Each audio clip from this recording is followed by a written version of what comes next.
I'll just pipe up. Back in '95, I'd never been involved in any campaigns or anything like that, but it was an open ward. Rick Smith, the two-term alderman at the time, had decided that he didn't want to run again, and I was doing the job Peter's doing in East Calgary, social worker for the City of Calgary out there. And I had a want to kind of continue to work with community issues at the civic level, so that kind of motivated me to get involved. But since then, I've been involved in some campaigning. Of course, running as ward alderman 3 times, delivering pamphlets for the NDP, trying to get the Liberal nomination for the Liberal Party last weekend. Didn't work out so good. But maybe it did. But the thing my wife and I did, and my wife told me, don't make it sound too easy, Joe, because you don't want people in the crowd to run after your job. But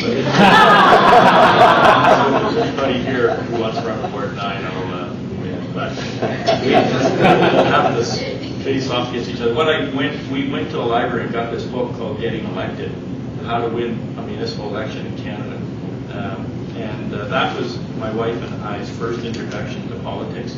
And I scanned it a long time ago in '95 and hadn't seen it since. And I just pulled out this one thing about the candidate, and I couldn't believe that I read this, but some candidates carry extra socks in their cars. And antiperspirants in the glove compartment when they don't have time for a regular shower. I'm not sure I would put that in a book for a candidate. He did, and he was really successful, so he must have done something right. Anyway, things like this can help get you into the groove a little bit, get some information if you don't have it. And then volunteering for whatever candidate you think would make a big improvement. Helping them out is another really good way to get advice. And Pam covered a lot of the waterfront in terms of what campaigns are like, but once you get into it, you do become a bit of a junkie and watch other people, watch other campaigns, whether they're here or in North America or in the world, just to see how they're doing their jobs. And there's some really great things happening in some parts of the world with candidates and their ability to connect with people. And that's what this is all about. If you're shy and retiring, that's not a good start in terms of being a candidate, because you have to get out there. You have to meet as many people as you possibly can, and you have to sway them to vote for you. You have to ask them for your vote. So I was wrong when I said, my name's Ceci. I've learned to go up to doors and to kind of, the last thing I say is, I need your vote. I want your vote. Will you vote for me? And kind of try and seal the deal with that person. And you quickly have to come out of your shell. If you're in a shell, that you're not going to be getting the message across to many people. And have to toughen up a little bit too. I think your skin has to get a little thicker because lots of people will find ways to kind of make you feel a little bad about who you are and what you're doing. So you need to kind of brush it off and see the next person next door as a person you can convince them. And I did do one thing that was in this book, and Pam mentioned it, and it's sit down and make an inventory of all the people you know, all the acquaintances, all the friends, all the lovers, anybody that you can remember that you've ever talked to. You can't remember? and put them down, and then your closest volunteers or people who are helping you have to kind of set up a template of a sheet, and you're going to use that to call them up and ask them to help you out. And if you can't come up with a ton of people to do that, it's going to be difficult. Drew was lucky. Drew had a lot of help, and that was great. And I think I did too, because I could remember about 150 people on this list that I made personal phone calls to and asked them for support. Or some would say, well, I don't have time, but I'll give you some money and all that sort of stuff. So it's a way of developing your list of potential helpers, and then you start to find out what they'll do for you. You personally and other people who will follow the calls to find out what they'll do, what they want to do, how they want to help. So building that base, volunteer base, is critical. And then the kind of fundraising. Initially, it was the wine and cheese parties and those kinds of things. My colleagues would set up, they'd come up with $600 for me. That's so much money.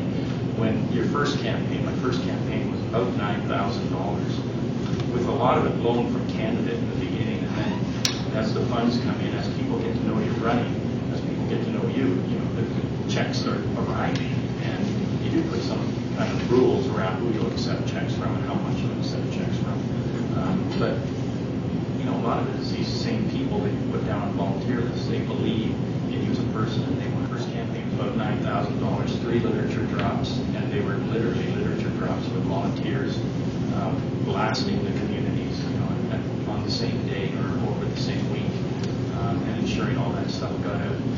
Signs are really important. We didn't talk about the signs so much, but you need to have a captain who will get out there and rally the troops and put huge signs up, small signs up, and take them down, and if they're wrecked. The first campaign I had, my face, it gets really messed up. But you have your face on a really huge sign, a 4x4 sign. Don't use 4x4s, they're too big and they catch too much wind and they fall over. But my face was on every one of these signs, and there was one person, it seemed to be the same person, who was vandalizing every one of them. Putting glasses on your horns, the devil across my forehead or something.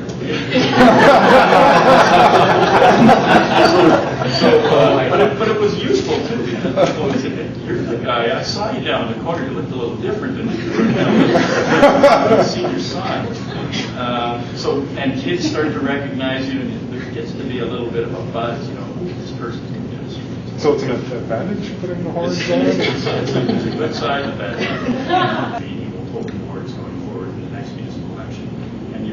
And for newcomers, it's like me in 95, it really helps to have an open board.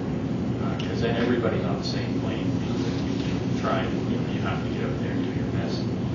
And I was recounted in 95, Barb didn't mention I won by 88 votes, really few votes.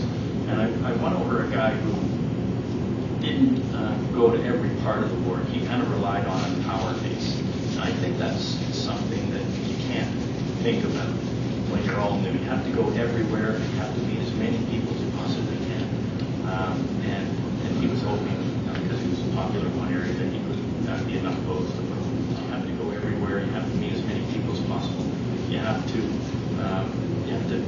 always be positive in your campaigns. And my wife's been Chris has been my campaign manager for the 3 municipal ones. And not so much for the nomination ones. I didn't do very well. But she's always kind of taken a positive route. We've never gotten into anything. And I don't know how you get into negatives. I can't imagine a campaign going negative, although they do in the United States. At the drop of a hat, it seems.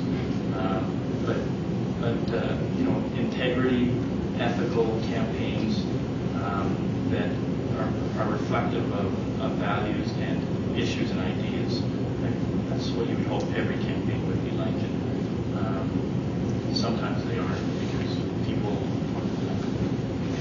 figure that they can get further with the negative. Back in 95, one of the things that gave me a personal lift was being supported by a group called the Voters Coalition.